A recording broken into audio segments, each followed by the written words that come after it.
ప్రధానమంత్రి నరేంద్ర మోదీ నేటి నుంచి విదేశీ పర్యటనకు వెళ్లనున్నారు. సైప్రస్, కెనడా, క్రొయేషియా దేశాలతో 5 రోజుల పాటు పర్యటించనున్నారు. సైప్రస్ అధ్యక్షుడు నికోస్ క్రిస్టోడోలైడ్స్ ఆహ్వానం మేరకు ప్రధాని మోదీ ఆ దేశంలో జూన్ 15, 16 తేదీల్లో పర్యటించనున్నారు. దాదాపు 2 దశాబ్దాల తర్వాత అక్కడ పర్యటించనున్న మొదట భారత ప్రధాని మోదీనే. పర్యటనలో భాగంగా సైప్రస్ అధ్యక్షునితో ఆయన చర్చలు జరపనున్నారు. దీంతో పాటు వ్యాపారవేత్తలను ఉద్దేశించి కీలక ప్రసంగం చేయనున్నారు.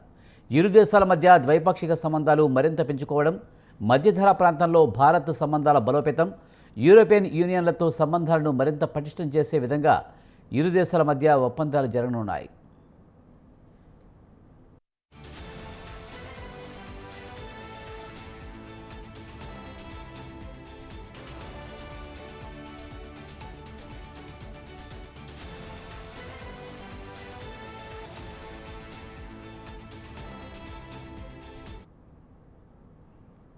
అక్కడి నుంచి ప్రధాని మోదీ నేరుగా కెనడాకు వెళ్తారు.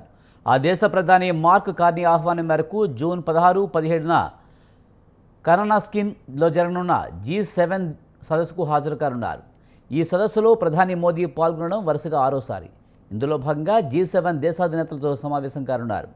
G7 దేశాలలోని అంతర్జాతీయ సంస్థల అధిపతులతో ఇంధన భద్రత, కీలక అంతర్జాతీయ సమస్యలు, సాంకేతికత ఆవిష్కరణలు, ముఖ్యంగా ఏఐతో అనుసంధానం, క్వాంటం సంబంధిత అంశాల గురించి చర్చలు జరపనున్నారు.